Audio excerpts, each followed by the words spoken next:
SCO سمٹ ہونے جاری ہے ازبیکستان میں، اور اسی سمٹ کے حوالے سے وزیر اعظم نریندر مودی ازبیکستان پہنچ گئے۔ براہ راست تصویریں آپ ازبیکستان سے دیکھ رہے تھے۔ آگے بڑھتے ہیں۔ SCO یعنی شنگھائی تعاون تنظیم کے سربراہی اجلاس کے دوران عالمی تنازعات پر مختلف آراء رکھنے والے رہنماؤں کے آمنے سامنے آنے اور حلیف ملکوں کے سربراہان کے شیڈول ملاقاتیں توجہ کا مرکز بنی ہوئی ہیں۔ ایسے میں سب کی نظریں وزیر اعظم نریندر مودی، چینی صدر شی جن پنگ اور پاکستانی وزیر اعظم شہباز شریف پر بھی ہوں گی، جو اجلاس کے دوران ایک ہی چھت تلے موجود ہوں گے۔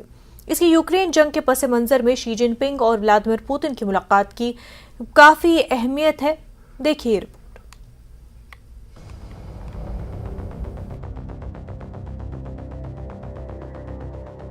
ازبکستان کے تاریخی شہر سمرقند میں منعقدہ شنگھائی تعاون تنظیم کا 2 روزہ سربراہی اجلاس میں رکن ممالک کے سربراہان شرکت کر رہے ہیں۔ اس کانفرنس میں کئی رہنماؤں پر لوگوں کی نظریں ہوں گی، جہاں ایک طرف لوگوں کی نگاہیں وزیر اعظم نریندر مودی اور چینی صدر شی جن پنگ پر ہوں گی، وہیں روسی صدر ولادیمیر پوتین اور چینی صدر شی جن پنگ کی ملاقات پر بھی سب کی نظریں جمی ہوں گی۔ گلوان سرحد پر ہند چین کے درمیان جھڑپوں کے بعد مودی اور جن پنگ پہلی بار آمنے سامنے ہوں گے۔ یہ دونوں رہنما شنگھائی تعاون تنظیم میں شامل ہونے والے دیگر رہنماؤں کے ساتھ ایک ہی پلیٹ فارم پر نظر آئیں گے۔ لوگوں کی نظریں اس بات پر جمی ہوئی ہیں کہ سربراہی اجلاس کے موقع پر دونوں رہنماؤں کے درمیان دو طرفہ ملاقات ہو تو کن امور پر بات ہو سکتی ہے۔ یہ کانفرنس ایک ایسے وقت میں ہو رہی ہے جب مشرقی لداخ سے ہندوستانی اور چینی فوجیوں کو ہٹانے کا عمل تقریباً مکمل ہو چکا ہے، جس سے امید پیدا ہوئی ہے کہ دونوں ممالک کے رہنما مذاکرات کریں گے۔ دونوں فریق اس بات پر متفق ہیں کہ مئی 2020 میں شروع ہونے والا فوجی تعطل لداخ میں کئی مقامات پر حل ہو چکا ہے۔ دونوں رہنماؤں کی ممکنہ ملاقات سے عین قبل تصادم کو روکنے کے لیے کیے گئے منظم اقدامات سے ظاہر ہوتا ہے کہ ممکنہ طور پر بات چیت کے لیے سازگار ماحول پیدا کیا جا رہا ہے۔ اس کے علاوہ بھارت چین سے اس لیے بھی ناخوش ہے کہ اس نے 2 مواقع پر پاکستان سے انتہا پسندانہ سرگرمیاں کرنے والی تنظیموں پر پابندی کی تجویز کو ویٹو کر دیا تھا۔ یہ دونوں رہنماؤں کے درمیان بات چیت کا مسئلہ بھی بن سکتا ہے۔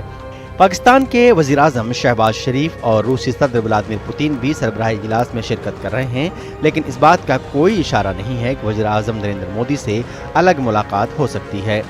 روسی وزارت خارجہ نے منگل کو ایک پریس ریلیز میں تصدیق کی کہ صدر پوتین اور وزیر اعظم مودی کے درمیان جمعہ کو ملاقات ہوگی، جس میں دونوں ممالک کے درمیان تجارت پر بات چیت ہو سکتی ہے۔ ایران نے پچھلی کانفرنس میں SCO کی رکنیت حاصل کرنے پر رضامندی ظاہر کی تھی اور اس بار اس کے صدر ابراہیم رئیسی بھی کانفرنس میں شریک ہیں۔ مبصرین کا کہنا ہے کہ کانفرنس کے موقع پر عالمی رہنماؤں، خاص طور پر چین اور روس کے صدور کے درمیان ہونے والی ملاقات توجہ کا محور رہے گی، جس میں خطے میں ہونے والی تبدیلیوں، علاقائی عالمی معاملات بشمول روس اور یوکرین جنگ بھی زیر بحث آئیں گے۔ یہ اجلاس ایک ایسے وقت میں ہو رہا ہے جب گزشتہ 2 برسوں کے دوران دنیا کی جیو پولیٹیکل صورتحال میں کئی تبدیلیاں رونما ہو چکی ہیں۔ رواں سال فروری میں روس کی یوکرین میں فوجی مداخلت کی وجہ سے روس اور امریکہ اور اس کے اتحادی ممالک کے ساتھ جھگڑے اور تناؤ میں اضافہ ہوا ہے، جبکہ چین اور امریکہ کے درمیان بھی سرد مہری بڑھی ہے۔ اس صورتحال میں ماہرین ازبکستان میں منعقدہ اجلاس کو اہم قرار دے رہے ہیں۔ وہیں گزشتہ سال اگست میں افغانستان سے امریکہ کے انخلا کے بعد افغانستان کی معیشت کو بہتر کرنے کا چیلنج بھی کابل کے لیے بدستور بنا ہوا ہے۔ دوسری جانب روس اور یوکرین کی جنگ بھی طویل ہو رہی ہے اور کورونا وائرس کی عالمی وبا کی وجہ سے عالمی اقتصادی حالات مخدوش ہو چکے ہیں۔ اس لیے خطے کے معاشی اور سیکورٹی حالات SCO کے رکن ممالک کی توجہ کا مرکز رہیں گے۔ اگرچہ شہباز شریف اور نریندر مودی کے درمیان کوئی باضابطہ ملاقات طے نہیں ہے، لیکن اس موقع پر دونوں رہنماؤں کے درمیان غیر رسمی مختصر ملاقات کو خارج از امکان نہیں کیا جا سکتا۔ کوئی بھی ایسی اتفاقی ملاقات پاکستان اور بھارت کے درمیان تناؤ اور خطے میں امن کی راہ ہموار کرنے کے لیے اہم ہوگی۔ ادھر تجزیہ کار اجلاس کے موقع پر صدر پوتین اور چین کے صدر شی جن پنگ کے درمیان ملاقات کو بھی اہم قرار دے رہے ہیں۔ یوکرین کی جنگ کے بعد عالمی تعلقات میں تبدیلی آئی ہے اور روس کے خلاف امریکہ اور مغربی ممالک کی سفارائی ہوئی ہے، لیکن دوسری جانب بظاہر چین روس کے ساتھ ہے، لیکن شنگھائی تعاون تنظیم کا سرد جنگ کے دور کی طرح مغرب مخالف بلاک بننے کا امکان کم ہے۔ امریکہ کے مخالفت میں روس اور چین قریب آ گئے ہیں، لیکن